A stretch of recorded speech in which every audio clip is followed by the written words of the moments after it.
বসে মানুষজনের তাদের পরিস্থিতির সম্মুখীন হব এবং তাদের সাথে কথা বলবো, তারা কী করছে এবং কেমনভাবে তারা জীবিকা নির্বাহ করছেন সমস্ত কিছু পর্যবেক্ষণ করে আমরা ফিরে যাবো আমাদের ভিডিওতে।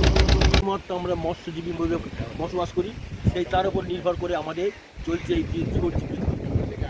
এবার আমরা দেখাবো এই টাওয়ার, একটা ওয়াচ টাওয়ার একটা আছে, এই টাওয়ার উপর ব্যাস কয়েকশো বছর পুরানো, কয়েক হাজার বছর পুরানো বললে মনে হয় সেই একটা ওয়াচ টাওয়ার আছে।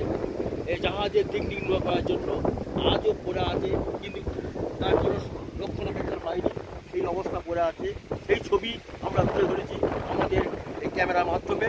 আস্তে আস্তে আমরা এগিয়ে যাবো, নদীর মাধ্যমে যাচ্ছি, এগিয়ে যাচ্ছি। আবার উপস্থিত হয়েছি মৌসুমী দ্বীপে লাইট হাউসে। এই লাইট হাউসে এখানে প্রায় কয়েক হাজার বছর পুরানো একটা লাইট হাউস, যে যা এখানকার এই লাইট হাউস থেকে জাহাজরা কীভাবে যাতায়াত করতো, কোন দ্বীপে যাবে, কেমনভাবে যাবে, সমস্ত কিছু দিক নির্ণয় করার জন্য এই লাইট হাউসে এসে উপস্থিত হয়েছি। আমার ক্যামেরা পার্সনকে জানাবো এই লাইট হাউসটা দেখানোর জন্য কেমন লাইট হাউসটা হয়েছে। দেখতে পাচ্ছি লাইট হাউসটা বিশাল উঁচু, একদম পুরনো ভগ্ন অবস্থা হয়ে পড়ে আছে। কেন এখান দিয়ে আর জাহাজ আর যায় কিন্তু জাহাজের দিক নির্ণয় করার জন্য এখন কম্পাস উঠে গেছে। আগে কম্পাস ছিল না, এখন হচ্ছে উন্নত মানের দিন এসে গেছে। একের পর এক প্রযুক্তিবিদ্যা বেড়ে যাচ্ছে, সেই প্রযুক্তিবিদ্যার মাধ্যমে আজ এইসব কোনো ওয়াচ টাওয়ারের প্রয়োজন হয় না। তারা একমাত্র নির্ণয় করেন কেবলমাত্র হচ্ছে কম্পাসের মাধ্যমে উত্তর দক্ষিণ থেকে আরম্ভ করে সমস্ত কিছু তারা নির্ণয় করে এগিয়ে যায় জাহাজ। এই ওয়াচ টাওয়ার আগে ছিল, সেটাকে তারা নির্ণয় করতো, এখন এটা ভগ্ন অবস্থা পড়ে আছে, অচল অবস্থা পড়ে আছে, যা কোনো কাজে লাগে না। মৌসুমী দ্বীপ থেকে ক্যামেরায় সৌরভ দাসের সাথে তপন কুমার দাসের রিপোর্ট, ডিএন নিউজ বাংলা। মৌসুমী দ্বীপের আশা দিয়ে নামবো আমরা এগিয়ে যাচ্ছি, সঙ্গে আমাদের টিম আছে, এই টিম এগিয়ে চলেছে।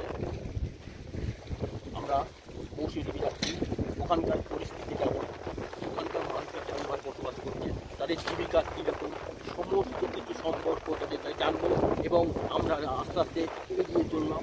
আস্তে এগিয়ে যাচ্ছে, আমাদের যার মাথায় বলছি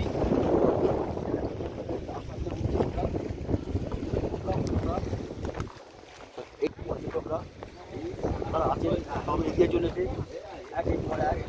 আমরা চলেছি মৌসুমী, এখানে শুটকি মাছ, মূলত এখানে শুটকি মাছ এরা হচ্ছে শুকিয়ে, সমস্ত কিছু শুকিয়ে তারা হচ্ছে ব্যবসার জন্য আগ্রহী থাকেন।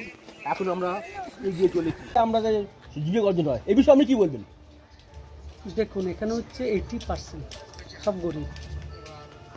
এখানে চাষবাস সেরকম নেই, চাকরিজীবীও সেরকম নেই, সব নদীর উপরে নির্ভরশীল। আর বিদেশে যদি কেউ যায়, মহারাষ্ট্র বা গুজরাট বা কেরালা, তাদের জীবিকা নির্ভর হয়। এবার এখানে এই টুরিস্ট জায়গাটা তৈরি হওয়ার পরে মোটামুটি মানুষ কিছু কাজ পেয়েছে, দোকানদানি ব্যবসা হচ্ছে, টোটোওয়ালারও ব্যবসা হচ্ছে, মুদিখানা, মাংস, সবজি, এসব ব্যবসা হচ্ছে। টুরিস্টরা কেমন আছে? হ্যাঁ, অবশ্যই সিজনে তো প্রচুর আসে, এখন গড় সিজন, তার জন্য রোববার শনিবার করে মোটামুটি 20-25 জন করে প্রত্যেক সদস্যকে। এখানকার মানুষের জীবিকাটা কি? মেন জীবিকা হচ্ছে মৎস্যজীবী। এরা মাছ ধরে বিক্রি করে ক্রয় করে।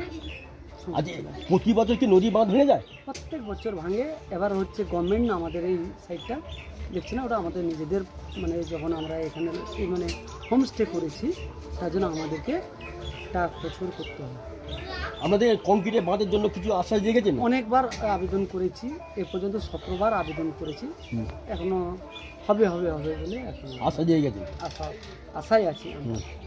বলে না, আশায় মনে চাষি, সেরকম আমরাও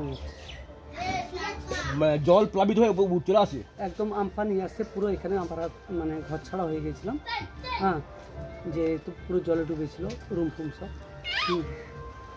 এখন আমরা কি জান? এখন পাকাগত বাঁধছে। আমার নাম খোকন মান্না। পরিচয় হচ্ছে আমি মৌসুমী দ্বীপের জন্মগ্রহণ করেছি, আর এখানকার হিস্ট্রি ভালোভাবে আমি জানি। Thank you.